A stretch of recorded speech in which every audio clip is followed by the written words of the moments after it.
Io ti devo fare una domanda, non so neanche se hai la risposta. Vai. Ma il caso Gulam, ok? Che nessuno glielo ha chiesto più a Gattuso, perché ogni tanto è stato inserito per pochi minuti. È un martedì pazzesco. Rumori incredibili, rumori. Amici bellini, mi trovo oggi a presentarvi, ed è un gran colpo, veramente un gran colpo, Fabio Tarantino, addetto ai lavori, insomma, Corriere dello Sport, Canale 21. La lista è talmente lunga che non c'è neanche bisogno. Vi lascio ovviamente il suo Twitter qui e fategli anche gli auguri, perché ieri è stato il suo compleanno e lui mi ha concesso lo stesso questa intervista. Grazie Fabio. Anche perché l'avevo dimenticato che fosse il mio compleanno. Ciao Valerio, grazie a te, troppo buono. Assolutamente, io ti ho seguito spesso nelle varie trasmissioni, e quando vedo giovani, mi permetto di dire giovani, credo che tu sia più giovane di me.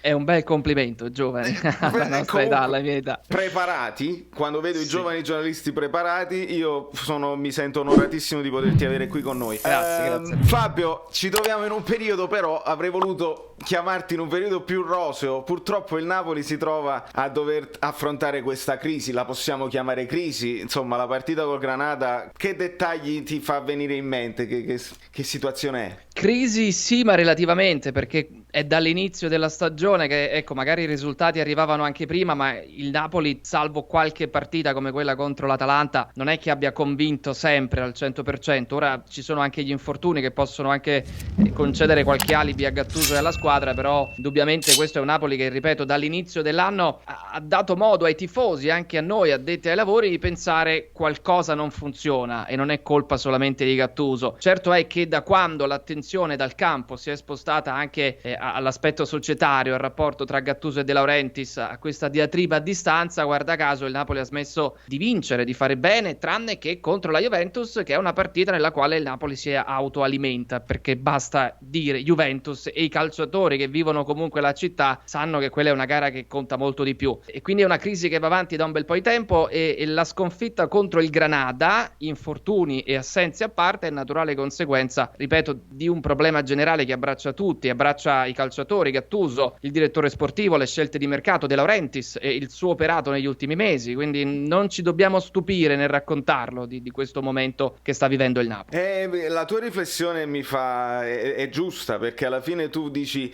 un pochino i tifosi, un pochino anche gli addetti ai lavori si sono trovati anche in difficoltà, perché arrivavano dei risultati, c'erano delle prospettive, ma probabilmente questi risultati stavano nascondendo una problematica di fondo che comunque c'era. Il Napoli che non pressa proprio benissimo, il Napoli che la fase difensiva concedeva pochi gol. Io fino a poco tempo fa, perché comunque attaccavamo molto e concedevamo poco, adesso però la tendenza si è invertita, no? Sì, il Napoli ha smesso anche di giocare come giocava prima, al di là poi dell'infortunio di Osimhen, ha sempre provato a proporre calcio, affidandosi molto spesso ai singoli, soprattutto a Lozano, Sì. ma comunque provando anche con coraggio a fare qualcosa di differente. Aveva per un po' abbandonato quello sterile possesso palla che aveva caratterizzato quasi tutta la gestione Gattuso. E cosa è successo dal mio modesto punto di vista, guardando le partite? È come se il Napoli avesse perso certezze tattiche, che non è riuscito poi a riacquisire in allenamento durante la settimana, perché giocando ogni 3 giorni non hai neppure la possibilità di poter provare qualcosa di diverso. La squadra è andata in grande difficoltà e ha cominciato di nuovo a palleggiare, a farlo in modo sterile, senza creare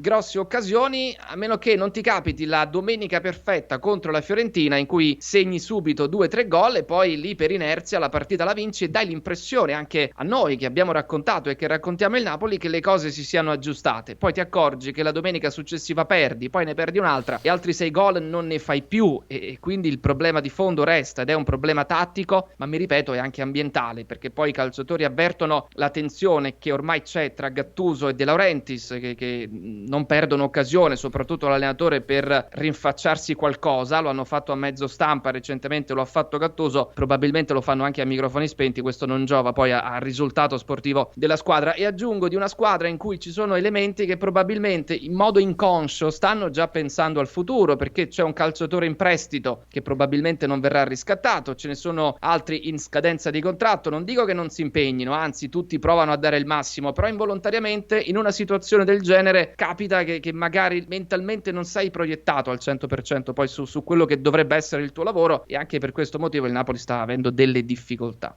Questo è uno spunto importantissimo e mi riporta proprio alla questione Gattuso. Ho visto progressivamente cambiare l'espressione di Gattuso nelle conferenze stampa. Ovviamente noi non possiamo guardare allenamenti e cose nel privato, però nella conferenza stampa le poche che fa, perché Napoli è anche l'unica che non fa pre-partita, è l'unica che limita tutte le... Sì. Non c'è possibilità poi molto spesso di poter parlare con l'allenatore, quindi ed non c'è nemmeno possibilità di fargli delle domande chiave, no? Perché a volte lui dice più di quello che gli si chiede, però molto spesso i pochi giornalisti che hanno la possibilità di fare la domanda a Sky eccetera eccetera non vanno poi nel profondo di alcune cose che ci interessano, cose tattiche, perché hai scelto di giocare con il 4-3-3 però con gli spazi larghi, non sei compatto eccetera eccetera. Quindi Gattuso l'ho visto molto molto stanco, un po' come se avesse gettato la spugna. Hai pure tu questa sensazione? Non è un gettare la spugna, è naturale conseguenza di quello che sta succedendo, e mi ripeto ancora, perché provo a chiarire il concetto. Al di là dei calciatori, ho fatto qualche esempio, ma questo vale anche per l'allenatore.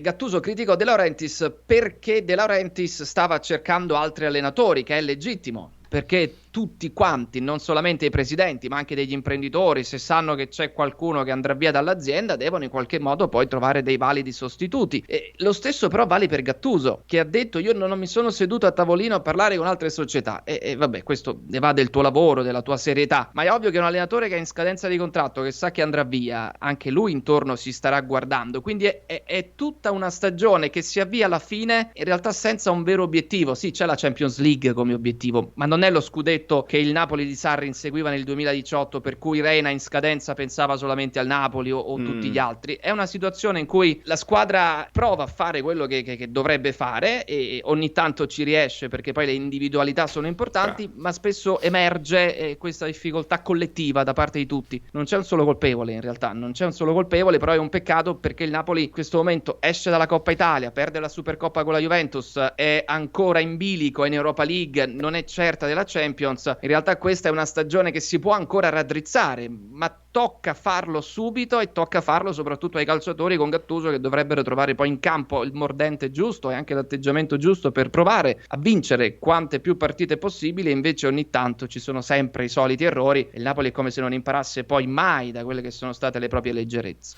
E il cortocircuito che mi fai venire in mente tu è proprio questo, nel senso che tu, e questa è la squadra più o meno anche nei senatori, la squadra che ha vissuto l'idea dello scudetto ci è andata vicinissima e non l'ha presa. Io ho avuto sempre la sensazione che quando questa squadra non lotta poi per il massimo risultato vengano un po' meno certe, è sempre inconscio, è sempre a livello inconscio, però vengano meno certo quello stimolo che ti fa dare il 150%. Se i giocatori, alcuni sono in scadenza e stanno già pensando al futuro magari lontano da Napoli, se l'allenatore si trova nella stessa situazione, come si può pensare che il Napoli si imponga su Roma, Atalanta e Lazio per quell'unico posto? Quindi servirebbe una rivoluzione vera e propria, ma adesso è troppo tardi. No, non è tardi, noi siamo obbligati a pensare che il Napoli ci riesca, perché sono comunque dei professionisti, ed è grave credere il contrario, anche perché capita molto spesso, no, che qualcuno lavori pur sapendo che magari il suo futuro sarà altrove. Questo vale per tutti i settori, cioè non solamente per il calcio. Quello che dico è che involontariamente ogni tanto può capitare che ci sia qualche momento in cui mentalmente perdi qualcosa, perché ti accorgi che il tuo obiettivo potrebbe sfumare. Ecco perché dico, il Napoli, augurandoci che possa continuare ad andare avanti in Europa League, deve vincere quante più partite possibili in campionato, perché arrivare alla 30esima, alla 31esima, comunque in zona Champions League, o a 1 o 2 punti in zona Champions League, darebbe ai calciatori le motivazioni giuste per dimenticare quello che succederà tra qualche settimana e impegnarsi solamente sul campo. Ma se il Napoli continua ad alternare vittorie, sconfitte, errori e belle prestazioni, c'è il rischio che si arrivi poi ad aprile con la Champions distante, l'Europa League che interessa fino ad un certo punto, parlo della qualificazione, è ovvio che poi tutti comincino a pensare ad altro, e a quel punto il Napoli non si riprende più. È proprio così. Fabio, io nel ringraziarti per la tua disponibilità mi sono ripromesso, perché tutta la community mi dice: tu stai chiamando gli addetti ai lavori, fai le domande chiave, quelle che noi vogliamo.